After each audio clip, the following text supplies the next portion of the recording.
Hello दोस्तों, आप लोगों के बीच फिर से हम अपने YouTube channel science coaching centre पर एक वीडियो लेकर जाए हैं। टॉपिक का नाम है कारक। टॉपिक का नाम है कारक। शुरू से लेकर अंत तक आप इस वीडियो को देख करके देखिए, समझिए कि आपको कैसा लगा। कमेंट करके भी ज़रूर बताएं।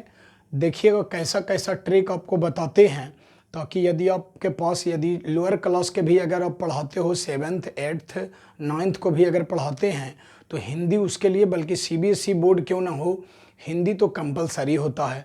तो ऐसे ऐसे ट्रिक आपको बताएंगे कि बस मियाज खुश हो जाएगा। तो देखिए, टॉपिक का नाम है कारक। तो आप लोग जानेंगे। तो सबसे पहले ये बताते हैं कि अगर आपको अच्छा लगा वीडियो, कमेंट कीजिए और सब्सक्राइब भी कीजिए। और यदि आपके मित्र जो हैं, आपके रिलेटिव हैं, उनके बीच में भी वीडियो को ज़रूर से ज़रूर शेयर करेंगे, है ना। ताकि यदि हम जब भी किसी भी टॉपिक का वीडियो अगर बनाएं तो आपके पास नोटिफिकेशन निश्चित रूप से पहुंच जाए। तो बढ़ते हैं टॉपिक की ओर। ये पढ़ना है आप लोगों को। टॉपिक का नाम लिखा हुआ है कारक। हम पहले ही लिख चुके हैं, चूँकि वीडियो को कुछ छोटा यदि करना है तो हम पहले ही थोड़ा लिख दिए हैं। तो देखिए, कारक किसे कहते हैं, तो याद रखेंगे बाबू कि कारक किसे कहते हैं। तो देखिए, जहाँ से क्रिया की उत्पत्ति होती है, उत्पत्ति मीन्स जन्म लेना, बॉर्न, है ना। तो जहाँ से क्रिया की उत्पत्ति होती है उसे कारक कहते हैं। जहाँ से क्रिया की उत्पत्ति होती है उसे कारक कहते हैं। आखिर कोई भी शब्द अगर हम बोलते हैं, उठना, बैठना, चलना, फिरना, है ना, ये सारे शब्द क्रिया है, वर्ब है ना। तो इसकी उत्पत्ति कहीं न कहीं से तो जरूर हुआ है।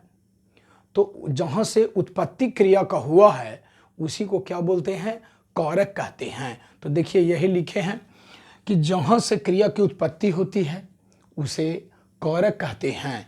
इसका सेकंड डिफिनेशन भी हमने लिख दिया है कि देखिए, संज्ञा या सर्वनाम के जिस रूप से, संज्ञा या सर्वनाम के जिस रूप से, आपको पता होगा बाबू कि संज्ञा किसे कहते हैं, तो जिससे किसी व्यक्ति, वस्तु, स्थान, नाम, भाव, गुण, जानवर इत्यादि का बोध हो उसे संज्ञा कहते हैं।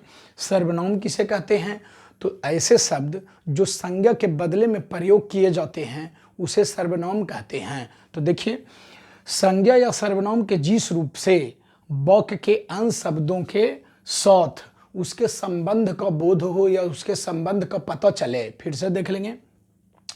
संज्ञा या सर्वनाम के जिस रूप से, संज्ञा या सर्वनाम के जिस रूप से वाक्य के अन्य शब्दों के साथ, वाक्य के अन्य शब्दों के साथ उसके संबंध का बोध हो उसे कारक कहते हैं। देखेंगे समझ करके कि यहाँ पर देखिए, जैसे में लिखा हुआ है राम, तो नाम है राम, और यहाँ रावण भी क्या है, तो नाम है। तो ये दोनों क्या है, तो ये दोनों नाउन है, यानी संज्ञा है ना।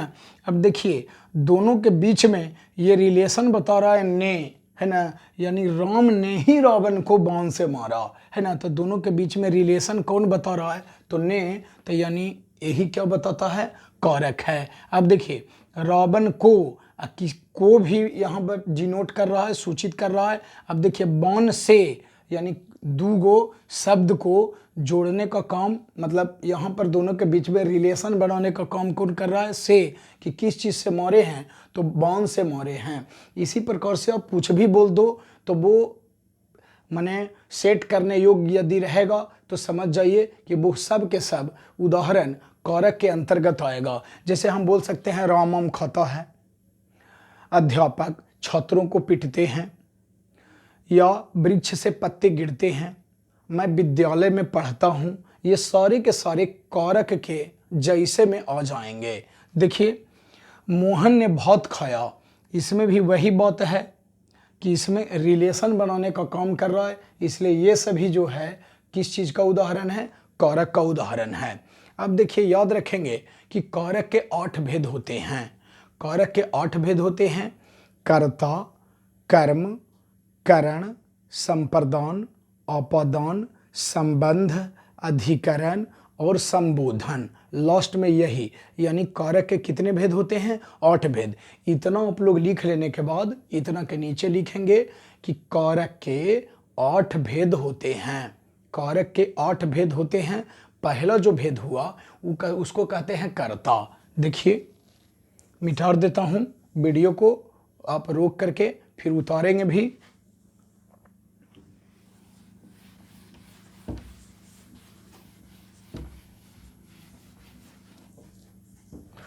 यहां टॉपिक का नाम रहने देता हूं।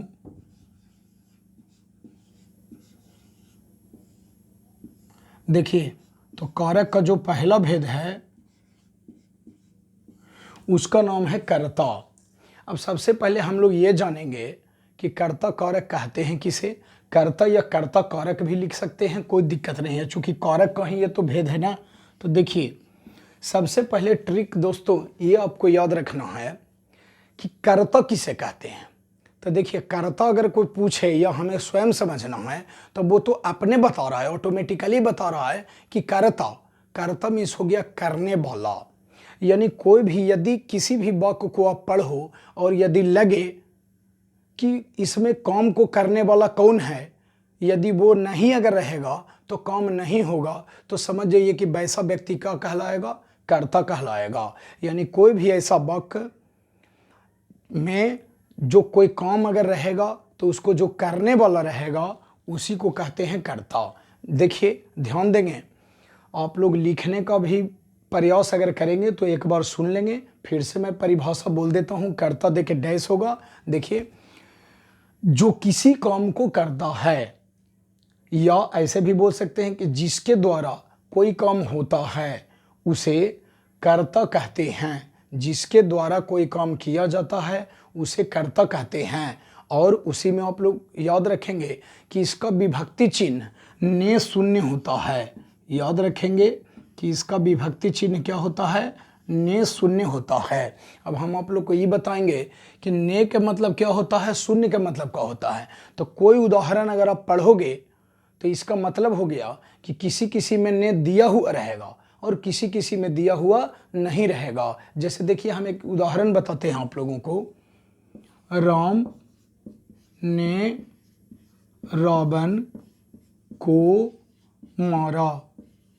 अब देखिए ध्यान दे करके, राम ने रावण को मारा, तो यहां पर देखिए बाबू, यहां पर ने दिया हुआ है, तो ने तो सीधा सीधा साफ साफ दिया हुआ है कि राम ने रावण को मारा।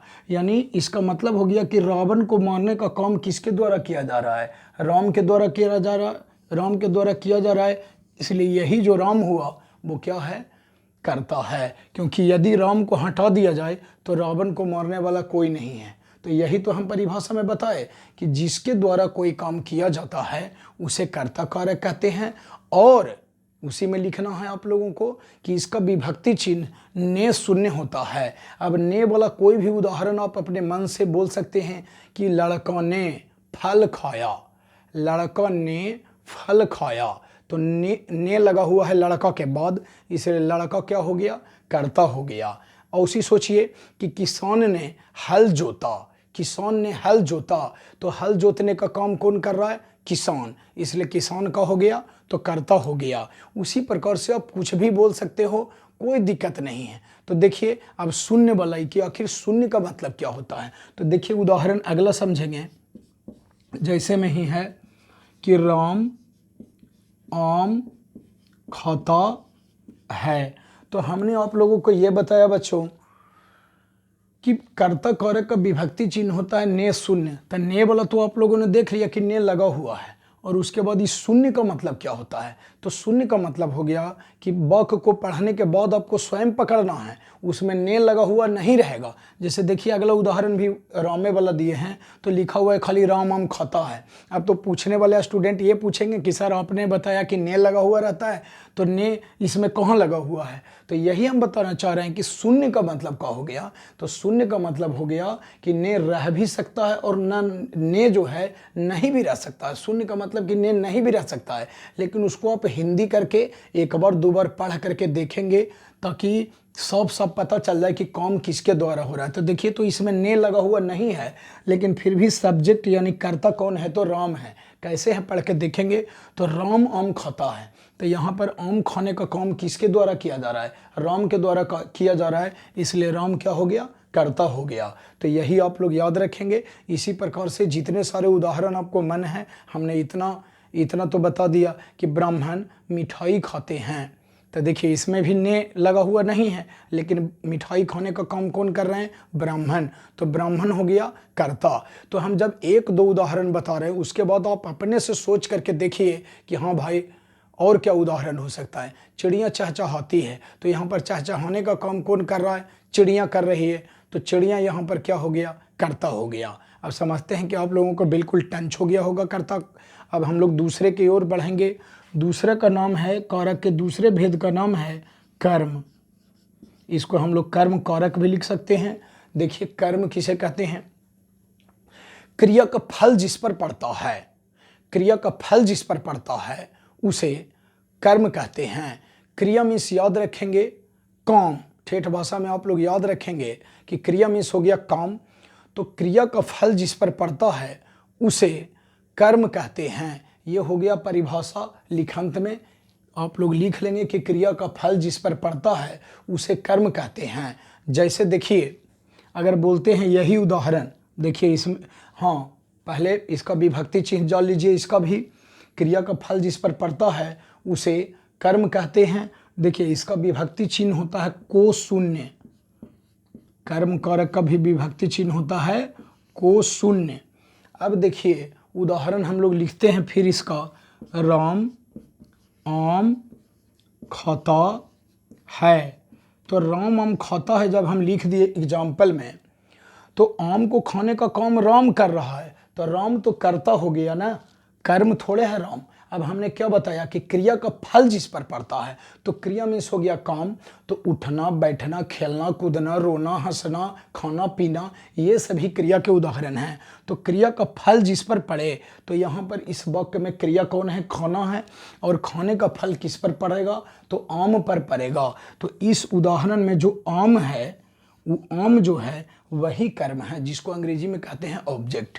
इस उदाहरण में राम आम खाता जो है वो आम क्या है, तो आम कर्म है। यानी अब देखिए, अब तो कहिएगा कि सर आपने बताया कि इसका विभक्ति चिन्ह को शून्य होता है, तो को तो इसमें लगा हुआ नहीं है, कैसे ये कर्म कारक हो गया। तो देखिए इसको पढ़ के देखिए, अच्छे से लिखा हुआ है राम आम खाता है, इसका मतलब हो गया कि राम आम को खाता है, तो यहाँ पर को छिपा हुआ है, यानी को यहाँ पर क्या है, शून्य है, और कहीं कहीं पर को लिखा हुआ रहेगा, है ना। ऐसे आप लोग याद रखेंगे उदाहरण में। ये तो लिखांत हो गया, बच्चों को पढ़ाने में और स्वयं समझने में भी आएगा कि क्रिया का फल जिस पर पड़ता है उसे कर्म कहते हैं। आप लोग भी अपनी कॉपी पर नोट करेंगे यही वाला, और आपको एक ट्रिक बताते हैं, देखिए कि कर्म किसको कहते हैं, याद रखेंगे। शॉर्टकट में आपको बता देते हैं एक ट्रिक, देखेंगे कि जिसका हालत पंक्चर हो जाए, याद रखेंगे कि जिसका हालत पंक्चर हो जाए उसे कर्म कहते हैं। ये आपको हम टेक्निक बता रहे हैं। अब ऐसा नहीं है कि कोई यदि आपसे पूछेगा कि कर्म किसे कहते हैं तो आप भी बता देना कि भाई जिसका हालत पंक्चर हो जाए उसे कर्म कहते हैं। नहीं, ये गलत है। हमने आपको ट्रिक के लिए ये चीज़ बताया है कि भाई जिसका हालत पंक्चर हो जाए उसे कर्म कहते हैं। देखिए तो इससे बनता है कि ना, राम आम खाता है, मैं राम के तो मने लग रहे हैं, तो ये हो गई कर्ता, ये खाना हो गया क्रिया। हालत किसका पंक्चर होगा, आम का, क्योंकि उसको फाड़ेगा, उसको चाँपेगा, उसको काटेगा, उसको गीज मथ करके खाएगा, तो हालत किसका पंक्चर हुआ, आम का पंक्चर हुआ, इसलिए आम क्या होगा, कर्म होगा। तो आपको ये ट्रिक बता दिए, याद रखेंगे कि जिसका हालत पंक्चर हो जाए उसे कर्म कहते हैं। और देखिए ये इसमें तो शून्य वाला है उदाहरण, इसमें को नहीं था, लेकिन को वाला भी उदाहरण देते हैं। देखिए शिक्षक छात्रों को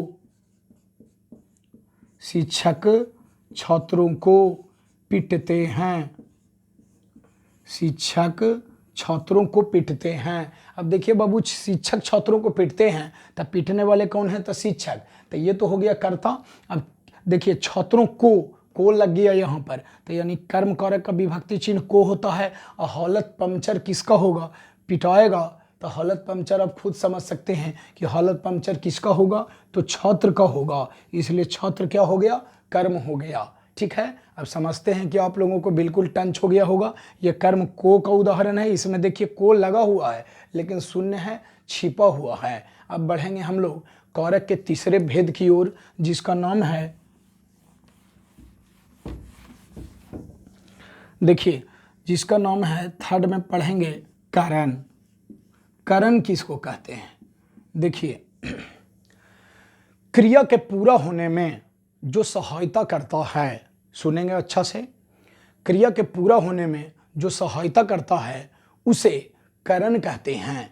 क्रिया के पूरा होने में जो सहायता करता है उसे कारण कहते हैं। इसका विभक्ति चिन्ह से होता है, याद रखेंगे, इसका विभक्ति चिन्ह से होता है। देखिए तो आप लोगों के सामने हम ही का है, हम इस मार्कर से लिख रहे हैं, मार्कर से लिख रहे हैं, तो लिखने में सहायता कौन कर रहा है? मार्कर यहाँ पर कर रहा है, इसलिए ये कारण कारक का उदाहरण है। आगे आप लोग कम्पिटिटिव एग्जाम भी अगर दोगे तो रहेगा कि मैं, देखिए मैं कलम से लिखता हूँ, मैं कलम से लिखता हूँ। तो आप खुद देखिए, मैं कलम से लिखता हूँ, तो समझेंगे कि यहाँ पर क्या है कि हम क्या बताए परिभाषा में कि क्रिया के पूरा होने में जो सहायता करे, तो लिखना क्रिया हो गया और सहायता कौन कर रहा है? कलम। चूंकि लिखने में सहायता कर रहा है कलम, और कलम के ही बगल में लगा हुआ है से, यानी मैं कलम से लिखता हूँ, तो लिखने में सहायता यहाँ कलम कर रहा है,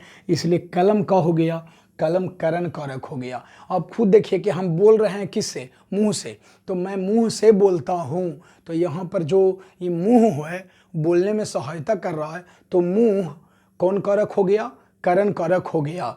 आप एग्जाम दोगे तो उसमें ऐसे ही पूछता है कि मैं कलम से लिखता हूँ, बताइए कि इसमें कौन सा कारक है। तो आप अगर याद रखोगे कि क्रिया के पूरा होने में जो सहायता करता है उसे करण कारक कहते हैं, तो ये तो सहायता कर रहा है कलम भाई लिखने में, इसलिए निश्चित रूप से करण कारक का उदाहरण है। ऐसे ही आप कुछ भी बोल सकते हो। देखिए राम ने रावण को बाण से मारा, राम ने रावण को बाण से मारा, तो मारने में कौन सहायता किया? बाण, इसलिए बाण क्या हो गया? करण कारक हो गया। किसान हल से खेत जोतता है, किसान हल से खेत जोतता है, तो खेत जोतने में कौन सहायता किया? हल, तो हल क्या हो गया? करण कारक हो गया। तो हम समझते हैं कि बिल्कुल आप लोगों को कंप्लीट हो गया होगा करण कारक। अब बढ़ते हैं चौथा कारक की ओर, जिसका नाम है संप्रदान, जिसका नाम है संप्रदान। देखिए समझिए अच्छे से, जिसके लिए कोई काम किया जाता है, जिसके लिए कोई काम किया जाता है उसे संप्रदान कहते हैं। जिसके लिए कोई काम किया जाता है उसे संप्रदान कहते हैं, और इसका विभक्ति चिन्ह को के लिए होता है। इसका विभक्ति चिन्ह याद रखेंगे कि इसका विभक्ति चिन्ह होता है को के लिए, को के लिए। अब देखिए इसका विभक्ति चिन्ह को के लिए होता है, तो आप लोगों ने अभी दूसरा में भी पढ़ा था कर्म कारक, तो कर्म कारक का भी विभक्ति चिन्ह होता है को, बस दोनों में डिफरेंस क्या है वो हम आप लोगों को बता देंगे, कोई दिक्कत नहीं होगा। इसका विभक्ति चिन्ह को के लिए होता है। तो आप देखेंगे अभी उदाहरण में हम क्या बताए कि जिसके लिए कोई काम किया जाता है, जैसे देखिए पिता पुत्र के लिए मिठाई लाते हैं, पिता पुत्र के लिए मिठाई लाते हैं, तो देखिए किसके लिए आया? पुत्र के लिए ना आया। जिसके लिए कोई काम किया जाता है उसे संप्रदान या संप्रदान कारक कहते हैं। तो मिठाई किसके लिए आया? तो पुत्र के लिए आया, तो पुत्र यहाँ पर क्या हो गया? संप्रदान कारक हो गया। बस हो गया, यही याद रखना है। तो के लिए जिसमें, जैसे देखिए आप लोग भी पढ़ रहे हैं, तो आप ज्ञान के लिए पढ़ते हैं, आप ज्ञान के लिए पढ़ते हैं, तो सोच के देखिए कि यहाँ पर ज्ञान जो हो गया वो कौन कारक हो गया? संप्रदान कारक हो गया, के लिए लगा हुआ है। अब को वाला उदाहरण देते हैं कि आखिर को कैसे पकड़ेंगे।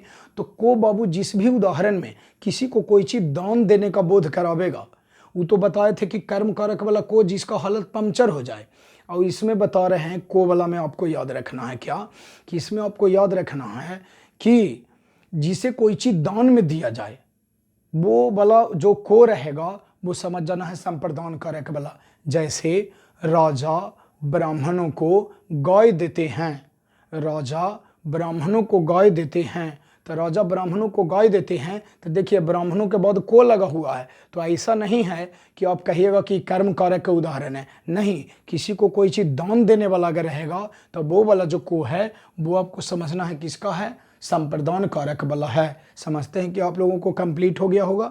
बढ़ेंगे अब पांचवा भेद की ओर। देखिए अपादान, देखिए अपादान कारक किसको कहते हैं? देखिए जिससे कोई वस्तु जुदा हो, जिससे कोई वस्तु जुदा हो, जिससे कोई वस्तु जुदा हो उसे अपादान या अपादान कारक कहते हैं। फिर से सुनेंगे, जिससे कोई वस्तु जुदा हो उसे अपादान कारक कहते हैं। इसका विभक्ति चिन्ह से होता है, इसका विभक्ति चिन्ह से होता है। लेकिन जखनी आप खुद सोच करके देखेंगे कि इसका विभक्ति चिन्ह से होता है या जुदा होता है तो जुदाई का बोध करावेगा, जबकि करण जो है क्रिया के पूरा होने में सहायता किया था। देखिए तो मैं कलम से लिखता हूँ तो लिखने में से सहायता कर रहा है, तो सहायता वाला अगर रहेगा से तो वो हो जाएगा करण कारक। लेकिन अगर जुदाई वाला हो गया तो समझ जाइए कि वो कौन सा कारक है, तो अपादान कारक है। जैसे देखिए वृक्ष से पत्ते गिरते हैं, जैसे वृक्ष से पत्ते गिरते हैं तो वृक्ष देखिए खड़ा ही रह गया और पत्ते नीचे चले आए, तो दोनों के बीच में क्या हुआ, वृक्ष से जुदा हो गया पत्ता, इसलिए ये अपादान का या अपादान कारक का उदाहरण है। मैं घर से विद्यालय जाता हूँ या मैं घर से बाजार जाता हूँ, तो आप खुद देख करके देखिए कि घर से आप चले गए बाजार, घर से आप बाजार गए तो क्या घर भी आपके पीछे पीछे गया था? नहीं गया था, तो आप जुदा हो गए, घर से बाजार चले गए तो आप जुदा हो गए। मेरे हाथ से कलम गिर गया तो वहाँ पर जुदाई का बोध हो रहा है, इसलिए ये किसका उदाहरण है? अपादान कारक का उदाहरण है। अब बढ़ेंगे छठा नंबर की ओर। देखिए 6 नंबर में है संबंध।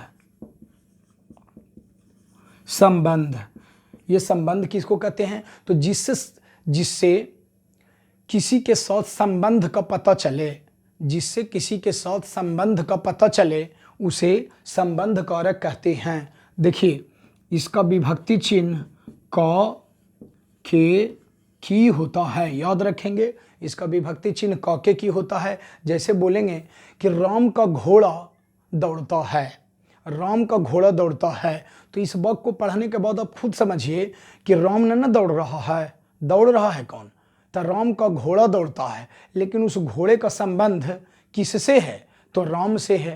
कहे कि कह रहा है, देखिए राम का घोड़ा, देखिए राम का घोड़ा दौड़ता है, तो राम का घोड़ा दौड़ता है तो दौड़ रहा है घोड़ा, लेकिन इस घोड़े का संबंध किससे है? राम से है, तो राम यहाँ पर क्या हो गया? संबंध कारक हो गया। बस देखिए मोहन का कुत्ता भौंकता है, मोहन का कुत्ता भौंकता है, तो मोहन नहीं भौंकता है, भौंक रहा है कुत्ता, लेकिन कुत्ते का संबंध किससे है? तो मोहन से है। बस यही याद रखना है, जिससे संबंध का पता चले उसे संबंध या संबंध कारक कहते हैं। समझते हैं कि कंप्लीट हो गया होगा। अब 2 कारक बच रहा है, उसके बाद हम आपको एक ट्रिक बता देंगे ताकि सब भेद एकदम कंप्लीट हो जाए। देखिए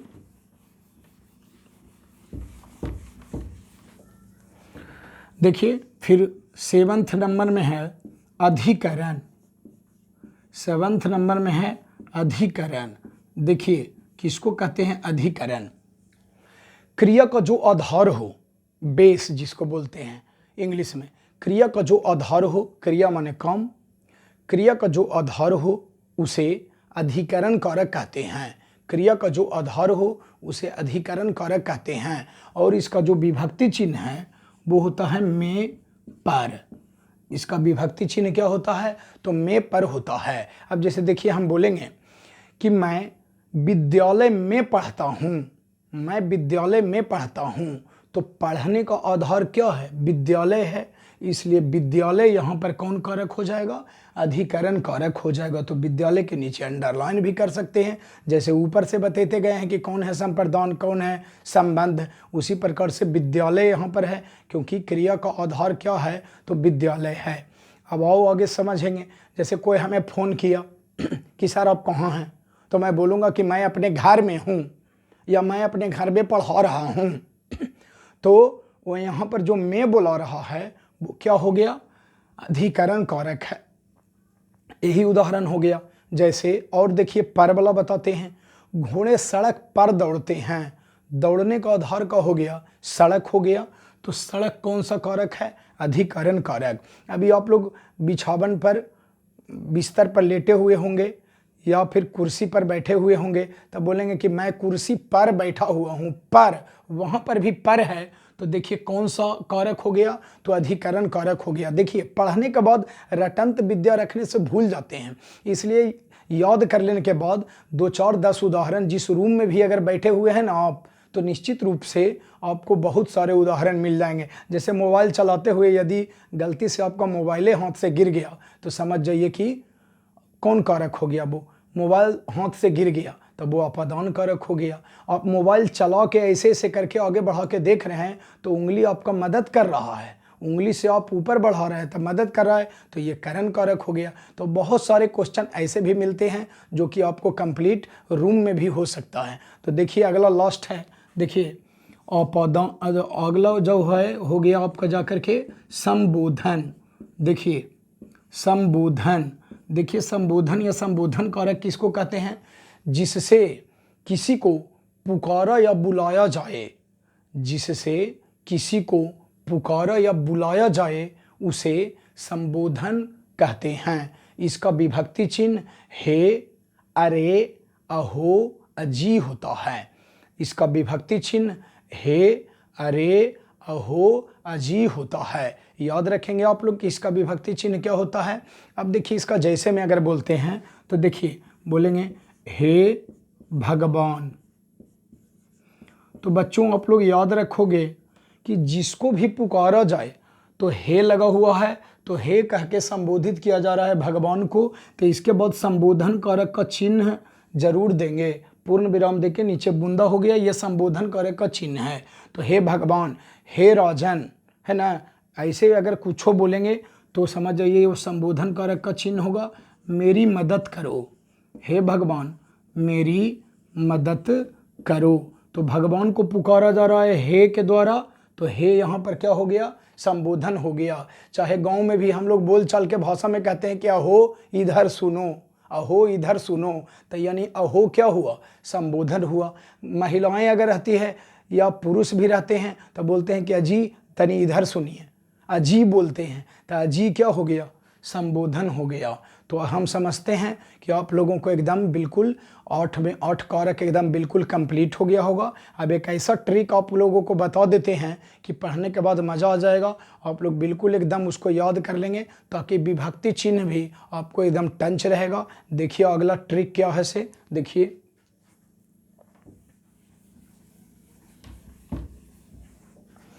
देखिए कारक के भेदों के विभक्ति चिन्ह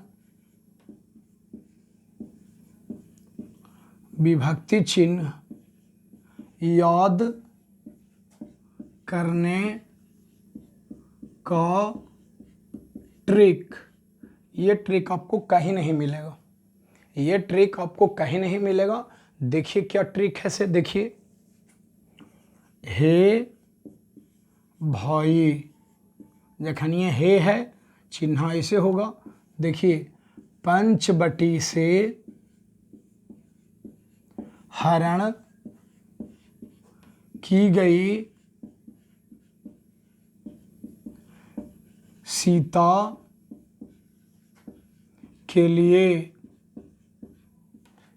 के लिए राम ने रावण को लंका में जाकर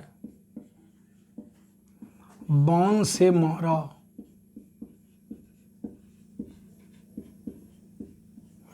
यही आपको याद रखना। देखिए बोल देता हूं, हे भाई पंचवटी से हरण की गई सीता के लिए राम ने रावण को लंका में जाकर बाण से मारा। अब देखते हैं इसमें कौन कौन आता है। सो देखिए यहाँ पर लगा हुआ है हे, इसलिए संबोधन कारक हो गया। संबोधन। अब देखिए पंचवटी से हरण की गई, तो आप लोग रामायण देखे होंगे, तब पंचवटी से हरण करके जब सीता को लेके गया, यानी सीता जी पंचवटी से क्या हो गई, दूर हो गई। तो यहाँ पर से जब लगा हुआ है, से लगा हुआ है, तो यानी सोच करके देखिए कि ये आपका जा करके हो गया अपादान कारक। अब देखिए सीता के लिए देखिए जिसके लिए कोई काम किया जाए तो के लिए लगा हुआ है, तो ये आपका जा करके हो गया संप्रदान कारक। ये संप्रदान कारक हुआ, ये हो गया संबोधन, छोटा सा लिख देते हैं, देखिए ये हो गया संबोधन, ये आपका जा करके हो गया अपादान। अब देखिए के लिए हो गया संप्रदान। अब देखिए राम ने, तो राम क्या हो गया, राम हो गया कर्ता। अब देखिए क्योंकि यहाँ पर ने लगा हुआ है, तो देखिए ने भी देख सकते हैं, खाली ने को देखिए, जखनिया लगा हुआ है कर्ता, तो ने हो गया कर्ता कारक के विभक्ति चिन्ह। रावण को, तो ये हो गया कर्म, को लगा हुआ है कर्म।